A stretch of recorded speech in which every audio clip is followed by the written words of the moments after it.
Good morning guys and welcome again. Welcome to 5th generation Hobby Shop. Pasadahan na po natin. Quick review lang po tayo ng unit. Shoutout po natin Sir Ali, Hinaang Batangas. Welcome to 5th generation Hobby Shop. Sir, this is the Airsoft 3.5 inches barrel. Airsoft revolver full metal po. CO2 powered. Pogi niya, no? So, this is full metal. Tapos, yung bala niya ay pwede pong plastic ball. Pwede rin pong steel or metal ball. Yan. Later po, itetest natin yung steel ball and yung plastic ball. Ito yung steel ball. Yan. Tapos, ang hangin niya ay CO2. CO2 cartridge po. Or 12G CO2 cartridge na walang thread. May mga CO2 kasi na may thread po dito na part. So, ang gagamitin po natin yung walang thread. So, kahit anong brand po, basta 12G. Etong isang CO2 is disposable. Good for 60 shots po ang isa.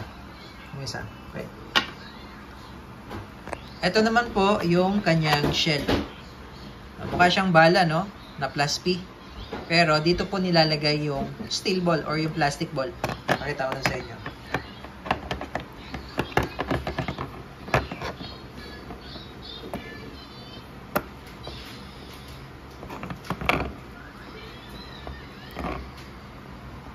Ayan. So ito yung pinaka shell niya. Mapapansin nyo po, meron siyang butas. Ayan, no? Diba? Kasi yung hangin, yung CO2 na pinakita ko po sa inyo kanina, dito po dadaan yung pressure. Dito natin ilo-load or ilalagay yung projectile or yung steel ball. Ito, katulad nito, itong steel ball. Dito natin lo-load yan. Yan.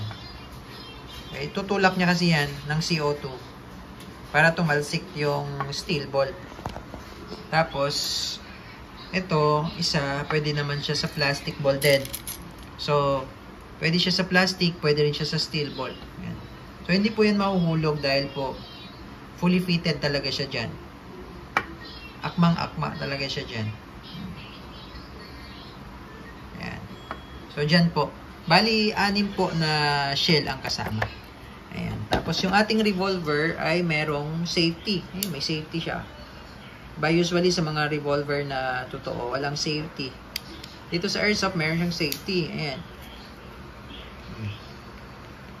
Diba? Safe. Push nyo lang backward. Tapos pag i-release nyo tong cylinder niya o yung bola, push nyo lang forward.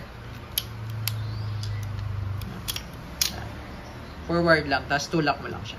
Palabas.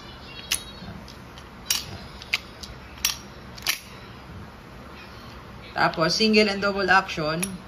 And single action. Then double action. Double action. Yung sight niya yung sight niya sa front, naka fiber optic sight siya, fixed. Tapos sa rear, adjustable yan. Adjustable. Windage and elevation.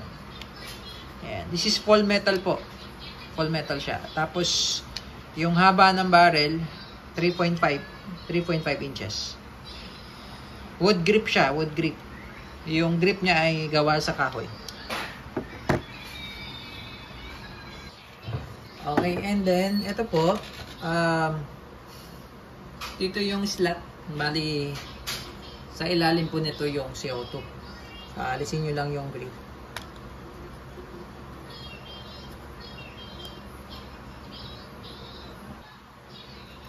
Ayan.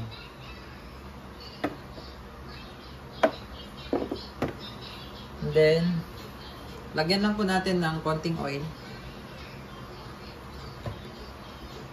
Bago po tayo mag-salpak ng CO2. Ngayon po, meron siyang alin na kasama yan. Duwagan lang natin to para po lumapat yung CO2. Yan. Tapos hindi ko na muna hihigpitan. Mamaya na po. So ito po, isasalpak nyo lang siya.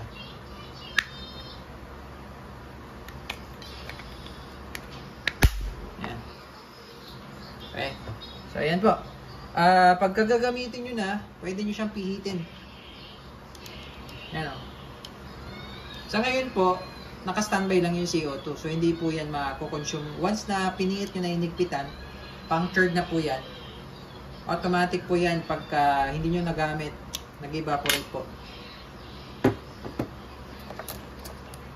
So, mag-load po tayo ng 3 steel ball. Pwede pong steel ball lahat. Pwede rin pong plastic ball lahat. 3 steel ball tapos 3 plastic ball.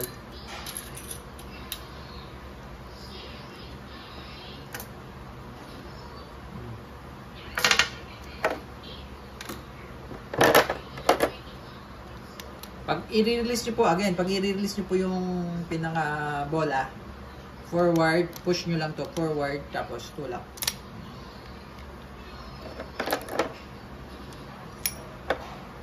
Ang galing nyo, oh. Para siyang bala talaga. Plus P, nakalagay, oh, R plus P. Magnum 357.